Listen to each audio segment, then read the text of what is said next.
Mic check 1 2. Here we go again. Mic check 1 2. Mic check 1 2.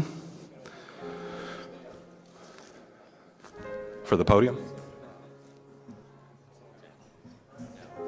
Oh, I got you. Mic check 1 2. 1 2 1 2.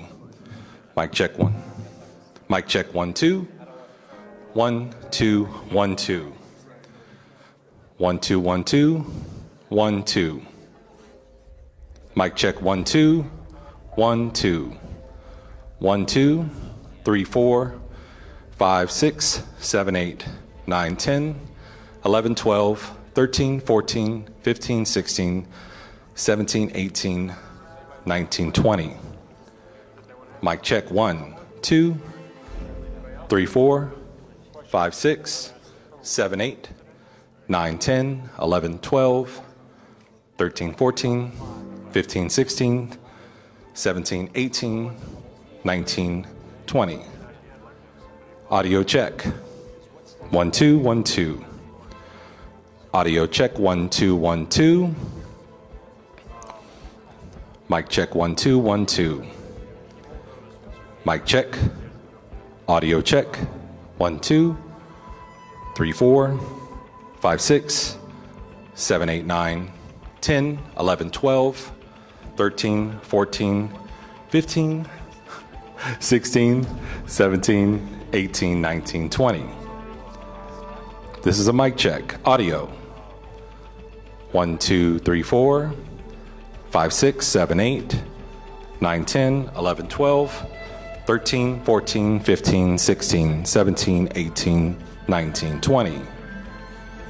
Mic check 1 2 3 4 5 6 7 8 9 10. Mic check 1 2 1 2.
Ladies and gentlemen, welcome to Space Center Theater.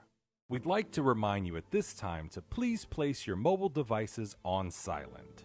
Additionally, please refrain from using flash photography during today's program. And lastly, observe any and all exit signs located throughout the theater. At this time, please welcome the President and CEO of Space Center Houston, Mr. William T. Harris.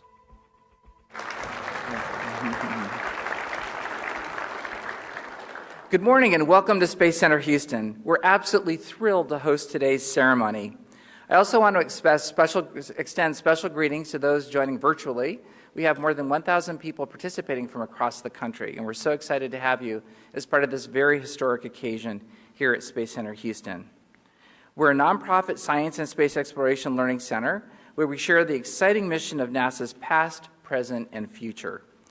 We're also the official visitor center for NASA Johnson Space Center, and we're the only way the general public can go behind the scenes to see the working facilities at NASA Johnson Space Center, the nexus of astronaut training and all missions related to human space exploration.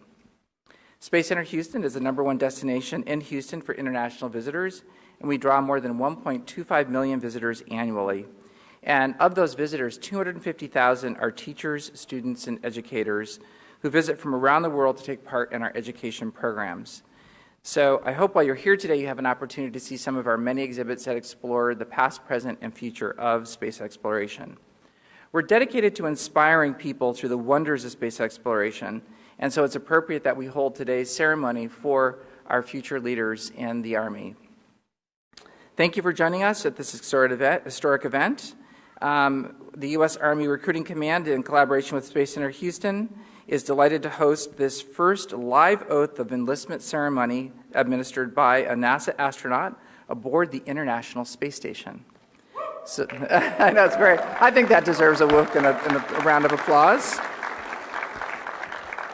Shortly, we'll be joined by U.S. Army Colonel and NASA astronaut Andrew Morgan, currently on the International Space Station, who'll swear in 800, I believe I've heard it's gone up to 1,000 future service members from across the country, and those here today with us during a call from the International Space Station. Space Center Houston is honored to host this first enlistment oath ever in the United States, and we're so honored and extend a special thanks to all the men and women of our armed services for their honor, courage, and commitment. I'd like to welcome also the friends and family of members of the future soldiers joining us today as their loved ones begin a new mission and pledge their honorable service, volunteering to serve our nation. So I think that the family and friends deserve a round of applause as well.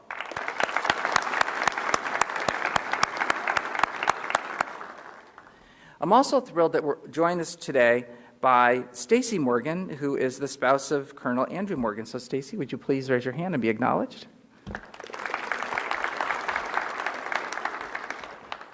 We're also joined by Lieutenant Colonel and NASA astronaut Frank Rubio. Frank graduated from the U.S. Military Academy and earned a doctorate of medicine from the Uniformed Services University of the Health Services. He served as a Black Hawk helicopter pilot and flew more than 1,100 hours, including more than 600 hours of combat and imminent danger time during deployments to Bosnia, Afghanistan, and Iraq. Frank is a board-certified family physician and flight surgeon. Frank, we're delighted to have you here today.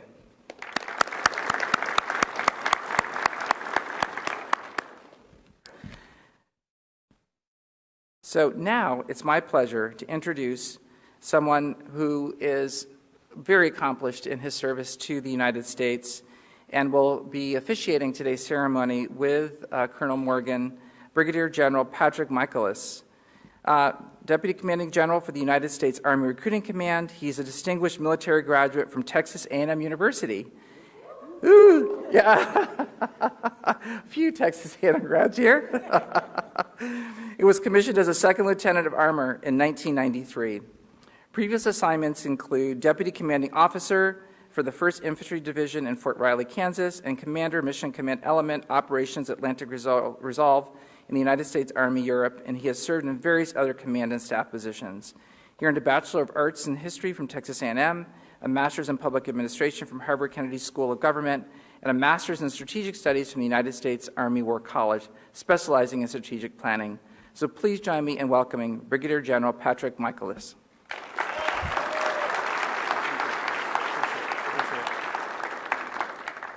Okay, are we ready to get this started? Hey, thank you, Mr. Harris. Appreciate you having us here. Together with Space Center Houston and NASA, we are embarking on an exciting journey today.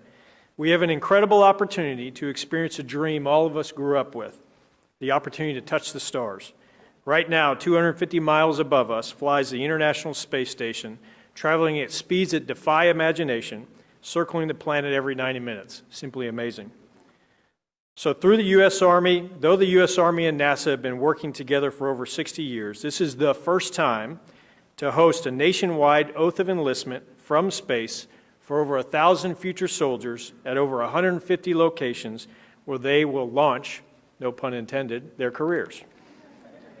In just a few minutes, we'll have a small window into the life of Colonel Andrew Morgan. Drew has defined for our Army and her nation the very idea of what's your warrior, striving every day to become the very best version of himself. He has completed some of the most rigorous Army training, a West Point graduate, airborne ranger, combat diver. He's provided life-saving assistance as a medical corps officer.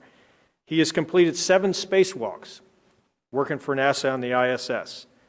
But more important than all of that, he's a father of 4 and a husband to Stacy, who's with us here today.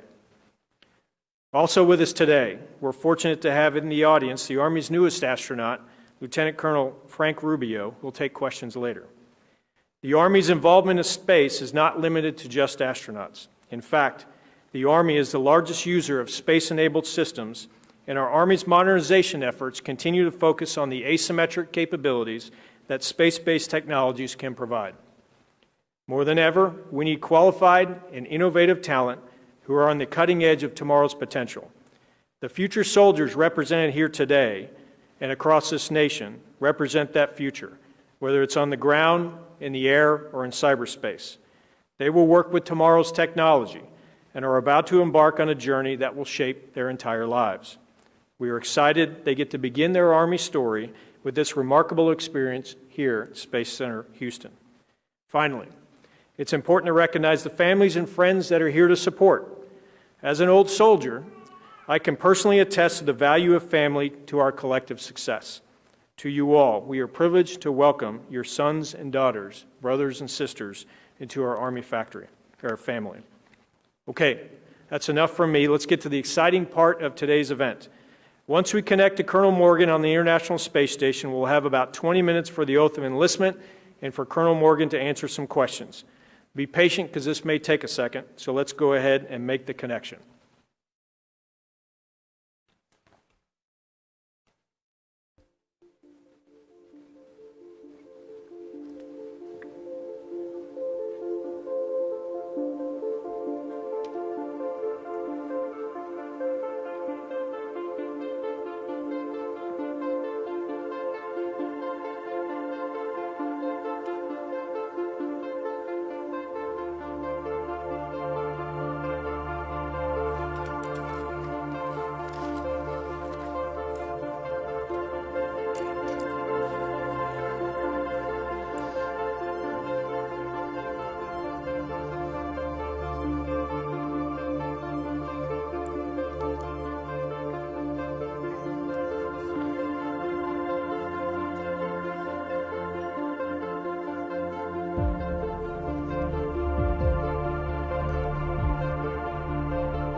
Station, this is Houston. Are you ready for the event?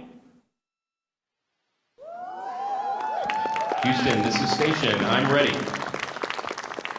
U.S. Army Recruiting Command, this is Mission Control Houston. Please call Station for a voice check. Station, this is Brigadier General Patrick Michaelis with the United States Army's Recruiting Command. How do you hear me? General Michaelis, I have you loud and clear. Welcome aboard the International Space Station. What a great day. Good morning, Colonel Morgan. We are excited to connect with you from Space Center Houston. We got 25 future U.S. soldiers here in the audience, full of family, friends, and veterans and supporters, as well as your fellow Army astronaut, Lieutenant Colonel Frank Rubio, and your lovely wife, Stacy. We also have more than 150 locations from coast to coast tuning in, with nearly 1,000 future service members ready to be part of the first ever nationwide Oath of Enlistment historic event with you. Before we get started, can you tell us a little bit about yourself? General Michaelis, thank you so much. It's really a great honor for me to administer the Oaths of Enlistment today from this magnificent spaceship, the ISS, and I'd like to tell you just a little bit about it. The ISS is now in its 20th year of continuous occupation by astronauts and cosmonauts from all over the world. We're a crew of 3 right now. A couple weeks ago, we were a crew of 6, and a couple months before that, we even had as many as 9 on board. We're in orbit 250 miles above the Earth and traveling at over 17,000 miles an hour, which means that we make a trip around the Earth every 90 minutes. And I just checked. We were out over the Pacific Ocean. By the end of this conversation we're having today, I'll be over the United States. We'll make 16 orbits of the Earth in a single day. Over the course of my time up here, our crew will conduct nearly 300 different science experiments. We maintain the space station. We've done multiple spacewalks. But before I took this 9-month journey to space as an astronaut, I was a soldier first. I made the decision when I was 18 years old to raise my right hand, just like you're about to. I am still a soldier. I'm just serving in space on the ultimate high ground. I'm here as a direct result of the incredible opportunities I had in the Army, and I'm a soldier through and through.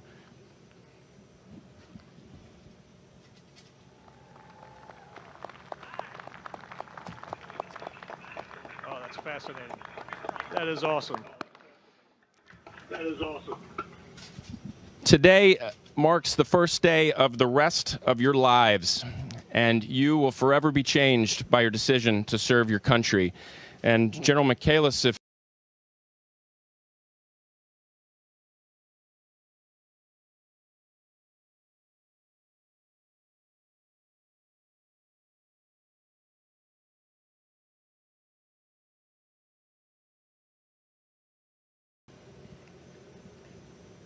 And ladies and gentlemen, please direct your attention to the future military members in the room as I administer the Oath of Enlistment.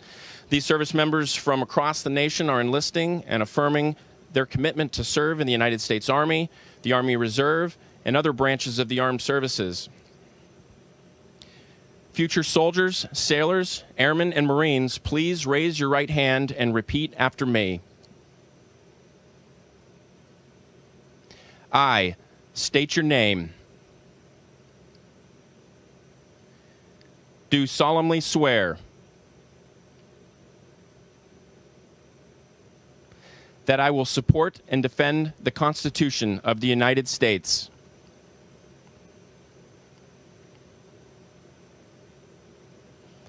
against all enemies, foreign and domestic,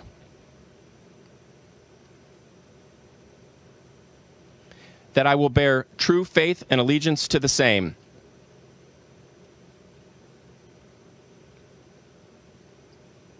and that I will obey the orders of the President of the United States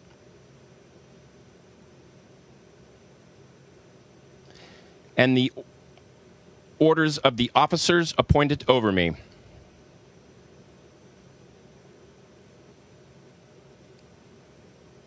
According to regulations and the Uniform Code of Military Justice.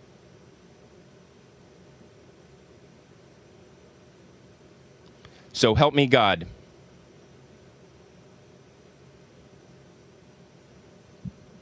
Congratulations to our future soldiers, sailors, airmen, and Marines.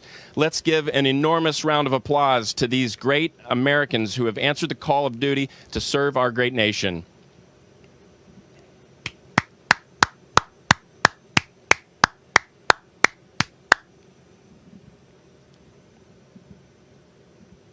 Colonel Morgan, I think that in the 30 years that I've had in service, that's probably the most amazing thing I've ever seen, and I thank you very much for that. So we've got a series of questions for you in your time that you're up there. So the first question, I'd like to invite future soldier Amber Cabina, a fellow Texas A&M graduate, to ask her question.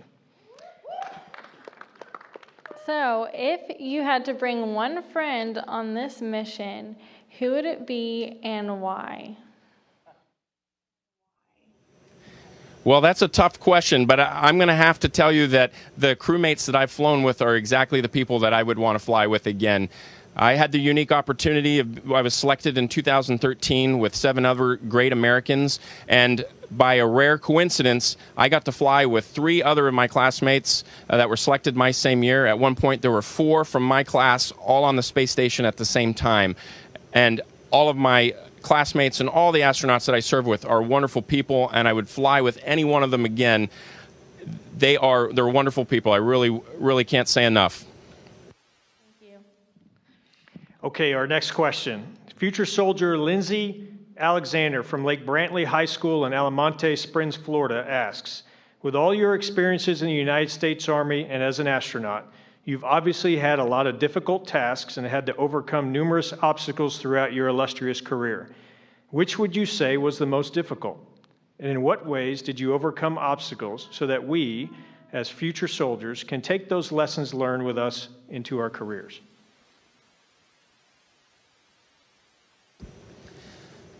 You know, it'd be hard to identify just one. I think it's been a lot of little obstacles all along the way. And I would say that, especially to soldiers, sailors, airmen, and Marines that are getting ready to go off to boot camp, all things that are worth doing are hard. And as you set off on this journey, you will at some time hear that voice in your head that tells you, maybe this isn't for you. Hey, you should quit now. There's so many other more comfortable ways to go about life than this. And that is your signal that what you're doing is worth doing. And you will hear that, and you just need to suppress that and drive on. I experienced that multiple times in my career, and it's turned out to be extremely rewarding. I can't stress that enough. Things that are worth doing are difficult. So the next question for you, future soldier Ryan Rumke from Hamilton, Ohio asks, what are the qualifications for becoming an astronaut? Well, we got to review that just recently because we've recently made an announcement that we're going to select another class here in about 18 months, and the announcement will go out here shortly in the next couple of days, or the announcement's gone out and the window is open. It requires a STEM background, science or an engineering degree at the master's degree level. So, if that's your goal, then pursuing your education is the most important thing. And the qualifications for being an astronaut are not much beyond that. They're bare minimum qualifications because we need people from all sorts of different backgrounds. Okay. Sir, next question for you. Future soldier Cody Kolar from Cal Allen High School in Corpus Christi, Texas asks, why did you choose the Army over the other branches? Well, probably a lot like many of the future soldiers and sailors, airmen, Marines out there in the audience. They were probably heavily influenced by their friends and family, mentors. I personally grew up in a very military family. I had a grandfather that was a Marine, a grandfather that was in the Army during World War II, a great uncle that was a paratrooper in World War II, and my own father was an Air Force officer. So I saw merits in all the services, and ultimately I decided that I liked supporting the soldier on the ground.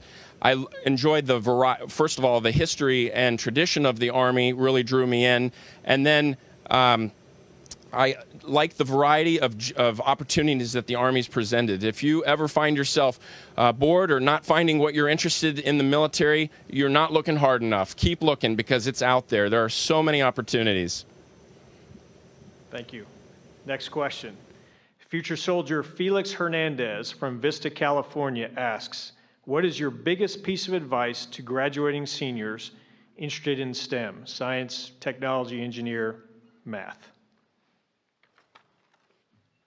Well, first of all, we have the most technologically advanced military that we've ever known, and we need STEM background soldiers, sailors, airmen, Marines.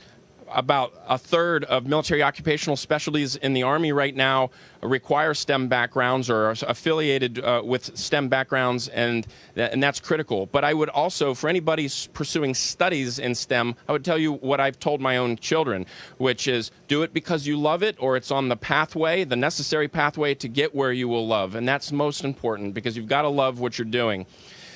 Then I would tell you, do the hard stuff first. If you have multiple academic interests, and you have a STEM interest, move that first, because right now your mind is best prepared for those tackling subjects like that. You're closest to your education, so move that to the front of the line and do that first. And then finally, I wouldn't ever advise anyone to pursue STEM at the expense of being well-rounded. We need you to be well-rounded as well as technical, so continue to pursue history, art, humanities, and foreign language, because a well-rounded person is as valuable as a technically adept person. Thank you. Another question for you. Future soldier Matthew Coffey from Fort Walton Beach, Florida asks, what is the most surprising thing about being in space that you've learned? Well, I would say that it was surprising that, when you see our social media and stuff, you see that it always looks like we're having a good time, and that is true. We are often having a good time, but it's also very difficult. There have been times where it has been very stressful and things have been difficult. I miss my family, and all those things are that's the reality of just like a military deployment. When you're separated from your loved ones, that adds stress, and that can be difficult, but at the end, there's a reunion, and it'll all be worth it. One other question for you. Future soldier Caitlin McMullins from Newark, Ohio asks, what was, if any, the biggest setback you've experienced during your entire career, and how did it shape you to be the person you are today?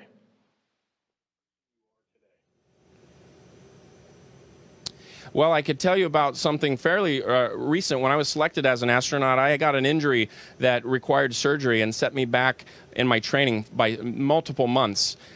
And a mentor of mine, retired Army Colonel Pat Forrester, who is now the chief of the astronaut office, advised me. He said, look at the big picture. In the grand scheme of things, a couple months setback is not going to be that big of a deal in the long run. And that is something that I've carried with me, that when you take a step back and you look at the very big picture, little setbacks don't have to be a big deal. Just move on and improve as a result of them. Good, thank you. Another question for you. Future soldier Shelby Young from Sarasota Military Academy in Sarasota, Florida asks, how did your Army training prepare you for life on the space station? Well, the Army prides itself in tough but realistic training, and I've been training in the Army for as long as I've been in it, and those experiences hardened me. They gave me the grit that I needed when I experienced tough training as an astronaut. We've had tough training as part of our training to be up here on the space station, but everything that I did in the military prepared me for this moment. Okay. One other question for you. Future soldier Brianna Hakila from Eugene, Oregon asks, what led to your decision to become an astronaut? Well, I often say that I made my decisions in this order. I was a soldier, and then I became a physician, and then I became an astronaut. because the most important thing to me was I wanted to serve my country as a soldier. And then I served my patients as a physician. And then now I'm serving humanity, the ISS program, and the entire planet as part of the International Space Station program as an astronaut representing NASA here. Okay, a fun question here for you. Future soldier Austin Butts from Newark, Ohio asks, what's the best way to describe the feeling of zero gravity? And what types of studies do you do while you're there in space? Well, the first time I actually experienced microgravity was on a parabolic airplane, but the first time I experienced sustained weightlessness was when I launched back in July. And then the moment that our rocket engine cut off and we feel microgravity permanently, and I haven't felt gravity since July 20th, that moment, instant, I would have felt like if somebody had not told me, I would have been convinced I was hanging upside down in the straps in my seat. I was just suspended there. I felt like I was upside down, and I had that sensation for the first couple of days of just feeling a little bit disoriented all the time. But the body is extremely adaptable, and within a couple of days, certainly within a couple of weeks, it all starts to feel very normal, and this just feels very natural to me now. Okay. Future soldier Bradley Everhart from the Winston-Salem State University in Winston-Salem, North Carolina asks, what's the biggest thing you've learned during your career about leadership?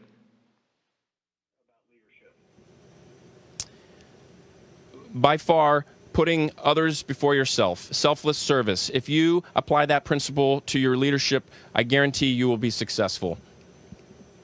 Morgan, thank you very much. It has been a true honor and a pleasure to spend this time with you on behalf of the 1,000 future soldiers and service members at the 150 locations. Thank you for your comments today. We've run out of time, and I'll turn it over to you, sir, for closing comments.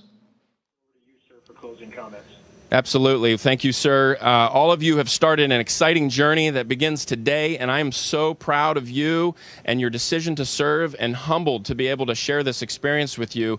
This will certainly be one of the greatest memories of my time here, 9 months on the space station. This was going to be at the right at the top, and probably for my entire career.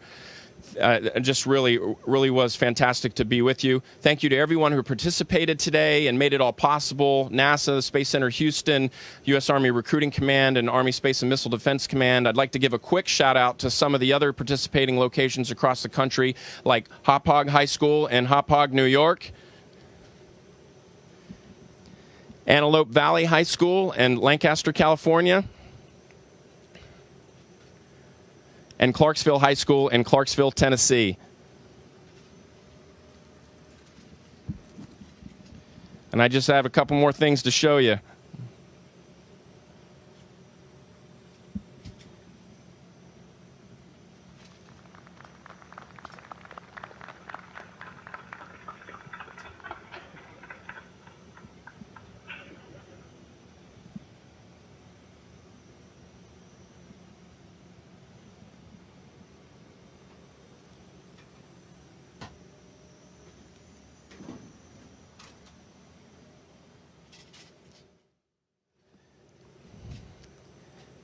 Thank you all.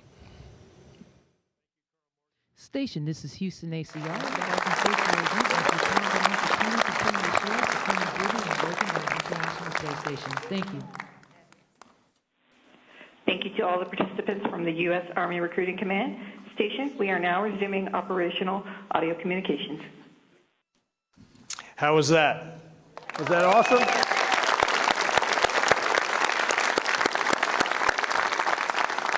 So though we've run out of time with Colonel Morgan, we do have a very special guest with us in the audience. I'd like to bring him up to the stage to answer a few more questions. Lieutenant Colonel Frank Rubio is a new Army astronaut. He reported for duty in August of 2017 and completed 2 years of training as an astronaut candidate. He's now awaiting flight assignment. As an Army officer, he's been a UH-60 Black Hawk helicopter pilot and is also board-certified family physician and flight surgeon. So we've got about 10 minutes of questions with you today, sir. From folks in the audience here, please raise your hand if you've got a question you'd like to ask. Don't be scared. I know you guys were all... Here we go. All right, come on down here. Oh, yeah. Oh. You come down here.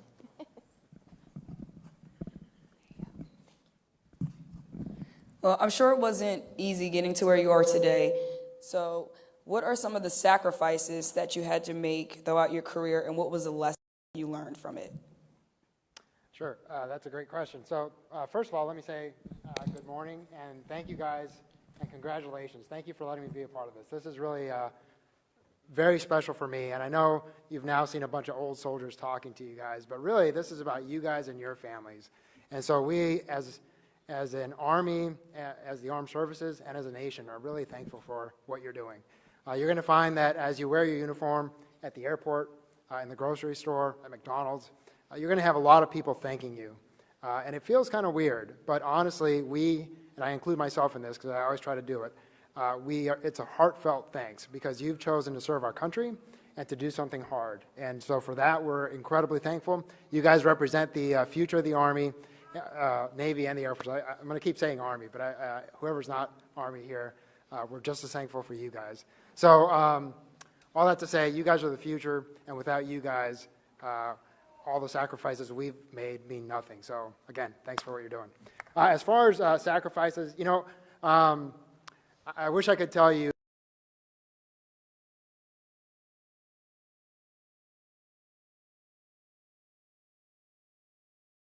very difficult, and there are going to be times, like Drew said, where you're going to say, "Why am I doing this? I could be at home, on the couch, drinking a beer." And the reason you're doing this is because it's going to make you a better person. And it's going to make you a person of character, and we're going to shape you into somebody that can do hard things and do them really well. I would say my hardest things to do has been by my family. As Stacy can attest, the people who love you the most also tend to be the ones that sacrifice the most. When we're deployed, and I've been fortunate to deploy a few times, and I say fortunate because really that's when you get to do the mission that you train for. Unfortunately, you will see people injured. You will see others that don't make it back, and that's the downside of it. But while you're there, you're generally, it's a very gratifying experience because you realize, hey, this is what I've been training for, and I'm getting to do it finally. But your family doesn't get that experience. They just know that you're in harm's way, that you're gone, that you're missing a lot of key events, and that, there's no hiding that. That is a very hard thing for everybody. But like Drew said, there's always a reunion. And so that makes it worth it. And it's also great to know that you're doing what you're doing for your family. And so, yeah. Good. Another question?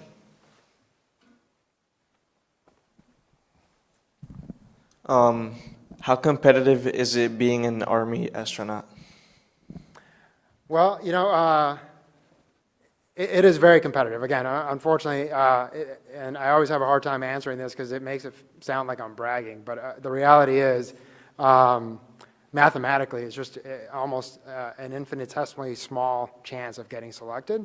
And those of us that were selected, it wasn't necessarily because we were, the 0.1% or whatever it was. It just happens to be that we are who NASA needed for the mission. But there's a lot of incredible people that try out for the program and don't get selected.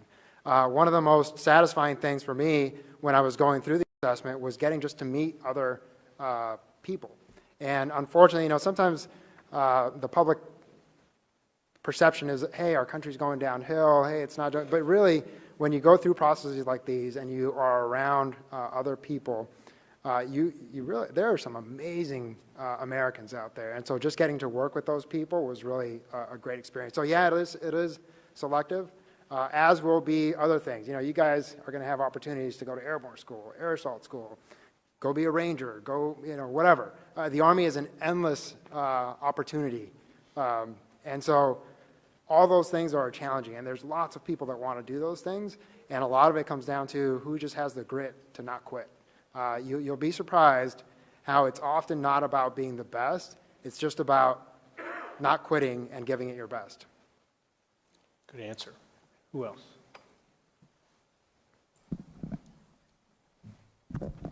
Who or what influenced you to join the service? Oh, man. That's a long time. So I've been in the service for 22 years. Actually, in all reality, for me, it was a need-based thing. I knew that I needed a scholarship for college, and West Point provided that opportunity.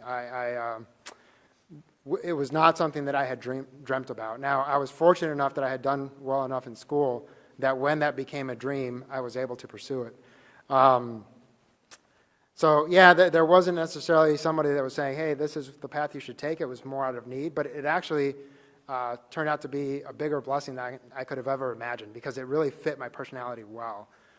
You could play sports, do hard things, and get a world-class education. And I just took advantage of it. Again, not to say West Point was easy by any means, but I really just enjoyed the challenge of it. And I think a common theme that most of us will say, throughout our military careers is what you really end up enjoying is the people. And so there are our classmates, Drew being one of them, who are lifelong friends. We went to college together, so I knew him back when we were just little plebes, bald-headed, and scared out of our minds. But we all start somewhere, right? And so now to see where he's at and to be following in his footsteps, it's an honor. So yeah, it's the people that you're going to work with are just going to be phenomenal. So just absorb it and enjoy it. Good. Who else? We've got time for a couple more. What reason made you want to become an astronaut, basically? Easy question. Yeah. So in all honesty, that guy right there, again, Drew and I were college classmates, and then we were also teammates. And when I saw him become an astronaut, it actually didn't make me want to do it. I was just really honored and proud to be his friend. And then when the opportunity presented itself 4 years later, he encouraged me to apply.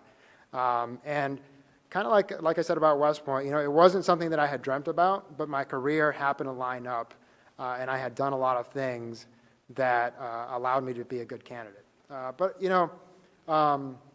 NASA, just like the military, just like a lot of the special operations units that we are looking for, yes, you do need to be physically fit. You do need to be able to handle the academic load. But ultimately, I think what's going to set you apart is your character. And you'll be amazed how many organizations out there, that's the thing that they're looking for. And so just remember that as you're going out through stuff. One, don't quit. And two, your character matters probably more than anything else. Good. Please, ma'am. What did you learn about yourself or other people? What did I learn or where? Oh boy. Again, the Army is just full of opportunities. One of the best opportunities is that you do get to know yourself very well. You do get to know where your breaking point is. Again, you're looking at a general and two astronauts, you might be like, wow, these guys, we've all failed. At some point in our careers, all of us have fallen flat on our face and just failed. There's no sugarcoating it. But part of that character thing is, are you able to pick yourself up, learn from it? Hopefully you'll have leaders that give you a second chance. And it's in that second chance that your true character shows, right? It's okay to mess up the first time, not okay to mess up that second time. So can you learn from your mistakes and make yourself better? But don't be afraid to fail. And I think that's probably one of the pressures as a young kid that I always felt is I have to be perfect or I have to be the best. When in reality, there is no such thing. There is nobody who's perfect or who's the best at everything. You just have to learn as you go, and you have to get better as you go. My one advice to you guys in your careers is just do your best at the simple things. You'll be amazed how just being on time, having your uniform look squared away, and being reliable, as simple as those things are, they're going to make you stand out. And so if you do those simple things well, you're going to get opportunities to do harder and harder and bigger and better things, and you'll get your chance to shine. So just focus on the little things. Don't worry about the long picture. And if you only serve for 2 or 4 years, that's awesome. We are just as thankful for those of you who will serve for 2 years as those of you who will serve for 20 years. Hey, let's give Lieutenant Colonel Rubio a round of applause.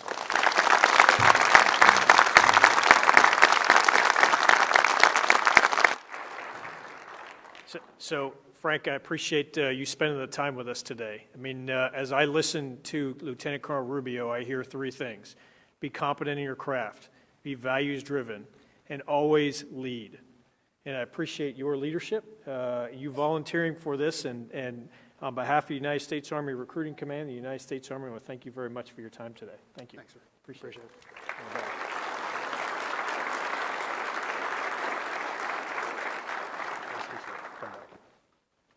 Mr. Harris. So I want to thank you very much for your time, for allowing us to be here today. So this is an incredible relationship we form here, and I appreciate it. Well, thank you so much. A round of applause for everyone today, the General, the Lieutenant Colonel, Colonel Morgan.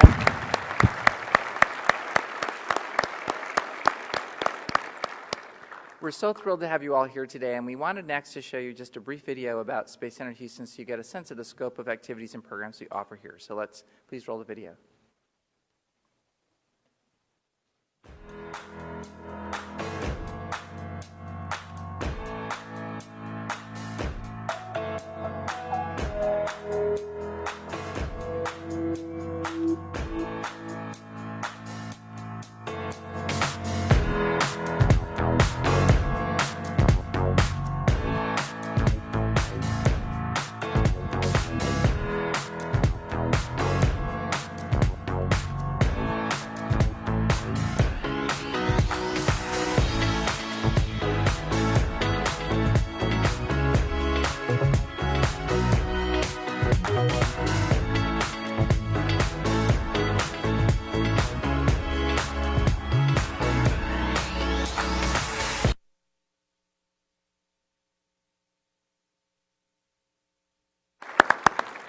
So we're going to close this out today, and I'd like to ask Mr. Harris to stay here and bring his staff up real quick so we can say a quick thank you. I think it may be just you. Your old staff's like, I'm not coming up here. Here they come here, Richard, Becca. And some of them are still working because they're taking video and pictures. I know. Yeah. Yeah, I know how that works.